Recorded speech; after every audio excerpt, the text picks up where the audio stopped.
food choice, that sort of thing. It's really going to help. That's it. Any questions, concerns, comments, thoughts, observations? Yes, ma'am. A question about avocados. I love them. What do I do with that? I probably should eat one avocado leaf, right? But it's probably not smart. Cut it in half, quarters. Well, I'll tell you from a portion standpoint, one of those small Hass avocados, you cut it in half, you eat half, it's going to represent about the amount of oil in 1 tablespoon. If you cut up half of an avocado and put it in your salad, that's a very healthy fat option. It's very okay. Yes, ma'am. I bought a juicer in November, so it's like a toy Yeah. to me. And I've been juicing, but all of this for fiber. The pulp. Yeah. Yeah. Yeah. So I need to make recipes, or is it fine to just drink the juice? The juice is going to be great, you know. I would do both the juice and whole stuff, so that you're getting the fiber. You're not getting 100% of the fiber with that. And the fiber is beneficial because the fiber helps keep our cholesterol in check, keeps our digestive system, keeps us sated, satisfied. So the fiber is very essential. So yeah, juicers are fun.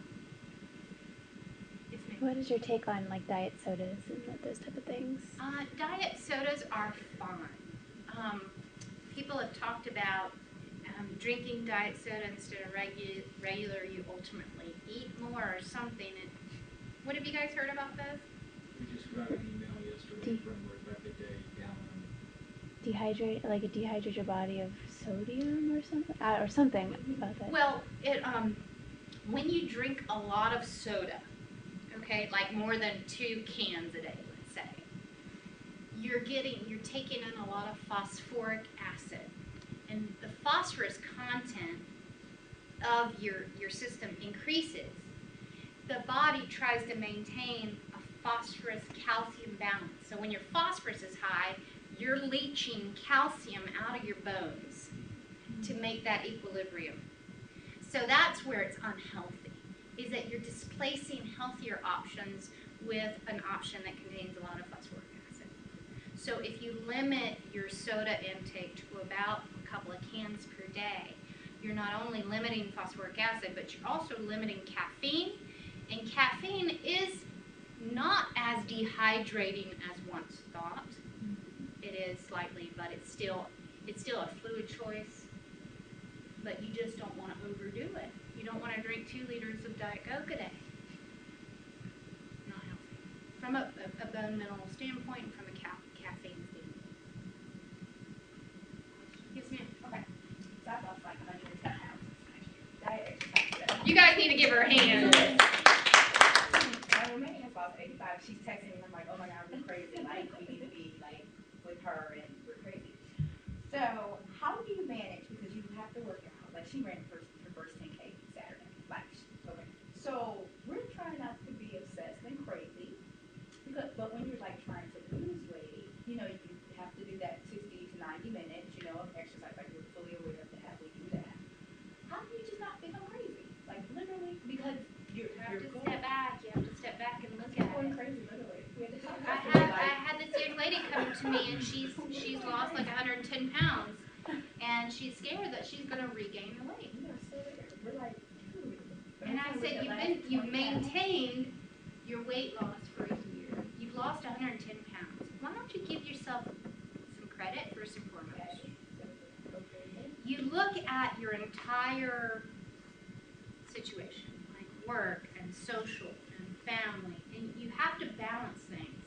So say for instance, your mom invites you over to the house, but you're like, oh no, I've got to go exercise, you know. That's us, right? Sometimes you just have to say, it's okay. I don't have to do this today. And balance it out. Like if you're excluding other things in order to do, you know, then it's gotten a little bit too much. You mentioned the omega fatty oils. Omega-3 fatty acids. What do you think of fish oil supplements? Fish oil supplements are a good place to get some omega-3s in there. You want to look at and maybe do a little bit of research on the manufacturer, because they say amount of omega-3s in it, it may not actually have that if it's not a well-controlled, they've actually looked at actually how much. The Food and Drug Administration, they're going to have a disclaimer on all of that. The statement has not been, evaluated by the Food and Drug, in terms of claims on supplements. So you can get, and then because of that, we don't know how much actually you're getting. So you want to go with a reputable manufacturer, kind of a, that's been around. I myself don't do much in terms of supplementation, but I know that there's a lot of people that do. So certainly. One more question.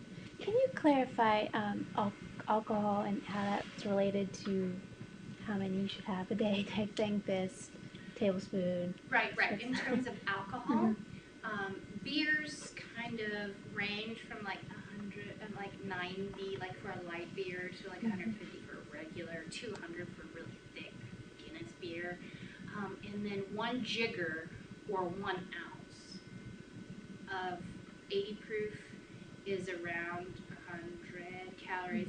So when you're considering how many jiggers you're adding to your Long Island tea, or how many that you're preparing with your mixed drink, that's in times how many drinks you take in that evening. And wine, the same. And wine, a 4-ounce glass is around 100, 120 calories, and it ranges.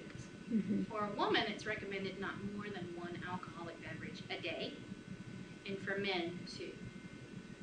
But my college students save it up, as it were. Well, thank you. You guys have been a great group. It's been fun talking with you guys today. If you have any other questions, send them to Nicole. Nicole will get them to me. If something comes up after, is that a good way to do it? Sure. I also wanted to add that the MyPyramid.hub site that you mentioned, we have a link for that on the work